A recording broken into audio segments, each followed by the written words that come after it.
Today, we're going to dive into the really surprising science of finding the perfect mix. And I mean that in two very different, yet remarkably similar ways. We're talking about the digital content we create and the biological bodies we actually live in. You see, we're going to explore the striking, almost weird parallels between balancing audio frequencies and managing our metabolism. Now, I know what you're thinking. What do professional video editing and your body's metabolism have in common? It sounds like a total stretch, right? Well, whether you're balancing audio frequencies on a software timeline or balancing the energy inputs and outputs of your daily diet, it literally all comes down to finding that perfect mix. In both of these worlds, success relies on managing your foreground elements, optimizing the background, and, most importantly, keeping disruptive noise from completely ruining the final product. So let's dive right into this. All right, Section 1, perfecting your audio mix and setting the baseline. If you've ever watched a video with terrible sound, you already know the golden rule. Bad sound kills good video. To create a professional product, your sound effects, your music, and your dialogue all need a highly structured, specific place to live on the mixing desk. If they fight each other, your audience is just going to tune out.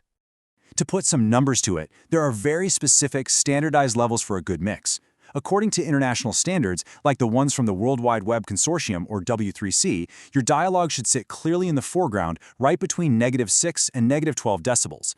Meanwhile, your background music needs to be actively managed, sitting about 18 to 20 decibels lower than your main dialogue. Because think about it, if the music creeps up, it completely masks the speech, making the whole thing a frustrating mess for whoever's listening.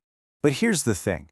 A mix is never just set and forget. It requires active management. In software like Premiere Pro, you're constantly using tools like ducking or setting keyframes to seamlessly transition your audio levels. You'd create a keyframe right on the very last word spoken and another one during the musical section. This allows the background music to swell up beautifully when the dialogue stops and then dip back down right before the speaker starts again. It's this continuous, incredibly dynamic balancing act.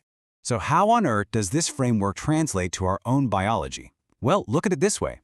Digital mixing is about balancing audio frequencies, managing the room tone, and keeping master levels below 0 decibels to prevent digital distortion. Metabolic mixing is the exact same concept. Every single day, we're balancing our energy inputs, maximizing our background calorie burn, and crucially, managing stress hormones to prevent the biological equivalent of distortion, which, for us, is fat accumulation. Which brings us to Section 2, the background burn, your body's room tone. See, every physical recording space out there has a natural room tone. It's that baseline hum or sound that exists even when nobody in the room is talking. Well, guess what? Your body has a baseline metabolic burn happening in the background too. And harnessing that burn is the absolute secret to keeping your metabolic mix perfectly balanced. We call this NEAT, or non-exercise activity thermogenesis. Put simply, it's the energy we expend for literally everything we do that doesn't include sleeping, eating, or dedicated exercise. Think about your typical week. Let's say you work out vigorously for an hour every single day. That still leaves about 110 to 115 hours where you're awake but not actively sweating in the gym. How you mix your energy during those 115 background hours absolutely dictates your metabolic health. Just to show you how impactful this is, look at this massive number. 18,000. That's the number of extra calories a 145-pound person burns over a 50-week work year simply by doing their exact same office job standing up rather than sitting down. To put that into perspective, that equates to a little over 5 pounds of fat lost in a year just by slightly dialing up the body's natural room tone. Literally no extra gym time required. So how do we actually do this? Here are some incredibly actionable ways to dial up your NEAT. Wash your car by hand. Pace the sidelines while you're watching a game. Carry your groceries instead of pushing a cart. Walk briskly through the mall. Take the long way to the water cooler, or just pace around the living room while you're on a long phone call. By sprinkling these small, constant movements throughout your day, you seamlessly turn up your background calorie burn without ever having to break a sweat or do a grueling workout. Moving right along to Section 3, hydration and satiety, dialing down the input volume. So we've covered the background burn, but what about our inputs? In audio, if a track is just way too loud, you simply pull down the fader. In our bodies, we need practical, everyday ways to lower the volume of the calories we take in without feeling totally deprived and miserable. And a clinical trial at Virginia Tech showed a brilliant way to do just that. They found that middle-aged and older dieters who simply drank 2 8-ounce glasses of water right before their meals naturally consumed 75 to 90 fewer calories during that meal. That's huge.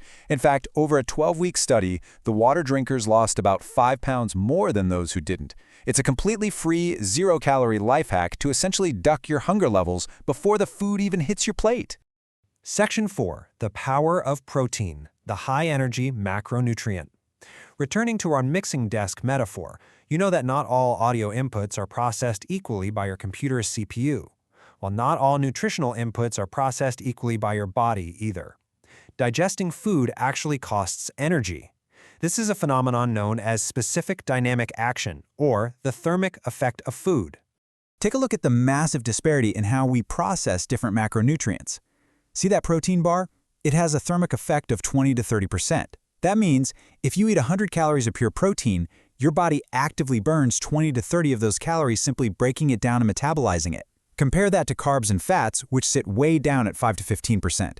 Protein is essentially a heavy file that forces your body's processing power to work overtime. And on top of that extra metabolic burn, protein acts as a master dial for satiety.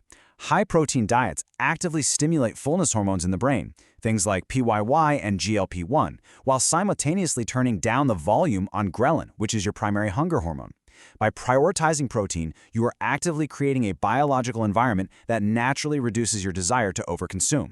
Which brings us to our fifth and final crucial element, managing biological noise through stress, cortisol, and fat. In an audio mix, if you push your master volume above 0 decibels, you don't just get a louder sound, you get irreversible, ugly distortion. In the human body, pushing your stress levels too high introduces a highly disruptive noise into your system known as cortisol. When we experience chronic stress, it triggers an alarm system in our brain known as HPA axis hyperactivation. This effectively floods our system with cortisol. This elevated cortisol is bad news. It actively inhibits lipid mobilization. In plain English, that means it essentially locks away your fat so you can't burn it. Instead, it drives the increase of fat mass, all while totally messing with your thyroid and your insulin sensitivity. And we can see this exact thing play out in rigorous human data. A University of Rhode Island study showed a direct, positive correlation between your morning cortisol spike and changes in abdominal fat. Essentially, the higher the cortisol responsiveness, the higher the accumulation of central visceral fat. Guys, the stress belly is not a myth. It is a highly measurable biological response to an overloaded system. The science paints a remarkably clear picture here. As the research notes, central fat distribution is strongly related to psychological vulnerability to stress and cortisol reactivity. When your body is flooded with stress, it actually perceives a life-or-death survival threat. Its defense mechanism? Storing excess calories right in the center of your body to protect your vital organs. It's literal biological distortion, caused by redlining your lifestyle mix. Wow! Okay, we've covered a ton of ground today.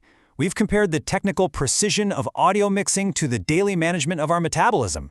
Whether you're setting keyframes to duck background music, standing at your desk to boost your NEAT, drinking a glass of water to dial down your hunger, or actively managing your stress to prevent those nasty cortisol spikes, it is all about intentional balance. So I'll leave you with this final thought to chew on. Are you actively mixing the inputs of your life, or are you just letting the background noise clip your